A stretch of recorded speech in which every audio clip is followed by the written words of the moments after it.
Hey there guys, Witless here on VEDA number 22, and it is horrible outside. It is raining, it is blowing, it is like the trees are like bending over in agony from all the wind. I was supposed to go on a run tonight with Errol, but that's not going to happen because, well, I don't know, unless we want to like recreate the scene from King Lear or something, which could work, because like, Errol could be the fool. But that's not gonna happen. So anyway, yeah, he's gonna come over here instead for an editing session on some of the footage we shot the other day, which will be fun. And then we're gonna go to the gym, which won't be so fun because I haven't been in a while, and there's gonna be all these like fit people around with their like elliptical machines and their dumbbells and their sports drinks and like kissing muscles and all that kind of stuff. So I'll deal with it. It will be fun, hopefully. Anyway, I still have a VEDA to do, and I don't really have a whole lot to talk about right now. So instead, I'm going to take up one of the Video Ninja's challenges, which is a little late in the game because he issued this like a few days ago. But I figured I'd try it out anyway because I don't really have a lot to talk about tonight. And his question was, what got you interested, or what inspired you to start doing videos of your own? And there are a couple of factors at play here, and I'm going to try not to ramble too much about this. So, actually, like, in terms of inspirations, my inspirations always continue to be my friends. Like, I watch the Video Ninja stuff, I watch my Cherie stuff, and Featherweight, and Dr. Holocaust, and all sorts of my friends on a regular basis, and they continue to be an inspiration to me. The other inspiration I had was that guy with the glasses.com. I love the Nostalgia Critic. I've watched him, Dan introduced him to me, and I loved watching his stuff and still love watching his stuff. I love his comedy, I love his writing, I love, you know, I love I love the premise of his show and whatnot. And I watch some of the other contributors on a regular basis as well, and I thought it looked like a lot of fun. And I always, like, they continue to be an inspiration, but I never really had the bravery to go through with making my own stuff, just because I always felt that sort of hesitation. And there were a couple of things that changed that for me.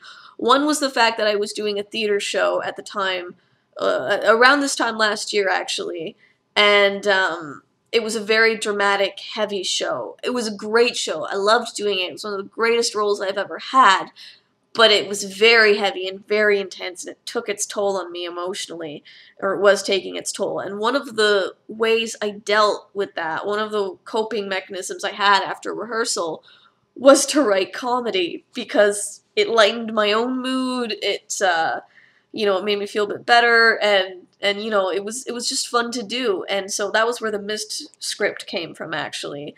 And it took me a lot of bravery to ask my friend Dan, just, you know, what's the possibilities to, could you help me out with this video?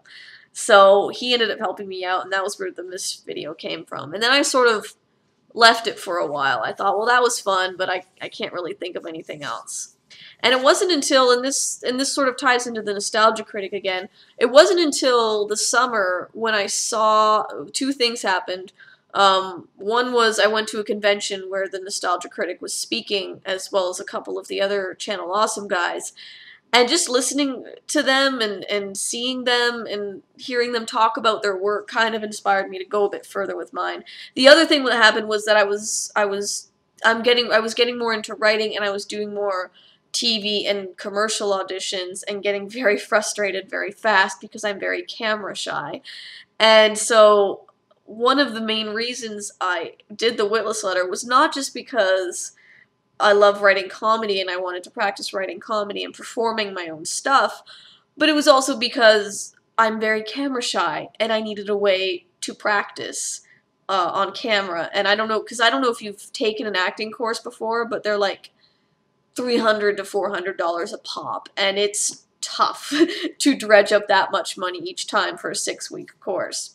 So yeah, that was basically what started the Witless letters, was that, and as well as the fact that I very quickly learned, because I was getting frustrated with, you know, never finding parts that I wanted to do, or never finding parts that I could do or that I would get cast in.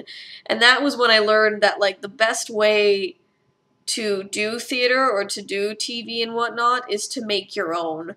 And so that was what kind of inspired me to go further with it. And if it wasn't for my friends and for those other outside inspirations, I might have, like, held back. But it was really that was kind of the moment last summer when I saw all my friends doing it, when I saw the Nostalgia Critics speak, that I really got inspired to try it out for myself. And I'm still doing it now, which is great, and I'm surrounding myself with people who love doing it. And I mean, I'm still shy and whatnot, but even looking back at those first videos, I've come much further than I did before. So yeah, it's been fun. I've only been doing it a few months, but it's been a grand few months so far, and that is my answer. And that was still rambly. Sorry, guys. But I'll catch you tomorrow. I hope that wasn't too dull for you or too deep. And I'll see you all tomorrow. Goodbye.